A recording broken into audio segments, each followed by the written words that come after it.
Welcome to the Apple Daily News. This podcast is created by Generative AI. Today is 19th November 2024, and we're diving into the latest developments in the world of Apple technology. From software updates to international business maneuvers, we've got a lot to cover. Remember, links to all stories can be found in the episode notes. First up, Apple's new notification summary feature, part of the iOS 18.1 and macOS 15.1 updates, is under fire for its lackluster performance. This feature, exclusive to the latest iPhone models and devices with M1 chips or newer, aims to condense missed notifications into brief summaries.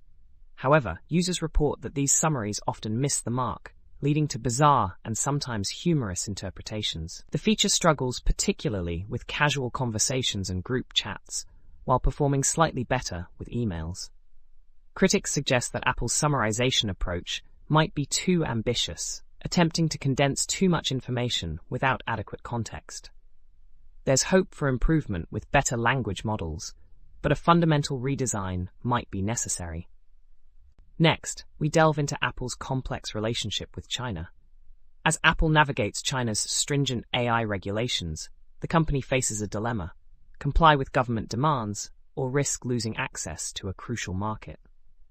Despite CEO Tim Cook's hopes of influencing change, Apple's concessions, such as storing Chinese users' iCloud data on state-owned servers, have only emboldened the Chinese Communist Party. With declining iPhone sales in China and rising competition from domestic brands like Huawei, Apple's strategy of compliance is under scrutiny. This situation underscores the broader challenge for American tech companies balancing profit motives with ethical considerations in authoritarian regimes. In Southeast Asia, Apple is proposing a significant investment increase in Indonesia, offering nearly $100 million to lift a sales ban on the iPhone 16. This comes after Indonesia's local content regulations halted sales. Apple's new proposal aims to demonstrate commitment to the Indonesian market and compliance with local laws. If successful, this could strengthen Apple's presence in Southeast Asia's largest economy, but the outcome hinges on the Indonesian government's response. Shifting gears to nostalgia, a community of classic iPod enthusiasts is working to preserve 54 clickwheel-era games. These games, tied to strict DRM policies, have become nearly inaccessible. The iPod Clickwheel Games Preservation Project, led by a Reddit user named Olsro, aims to create a virtual machine to sync these games to iPods without needing the original purchase details.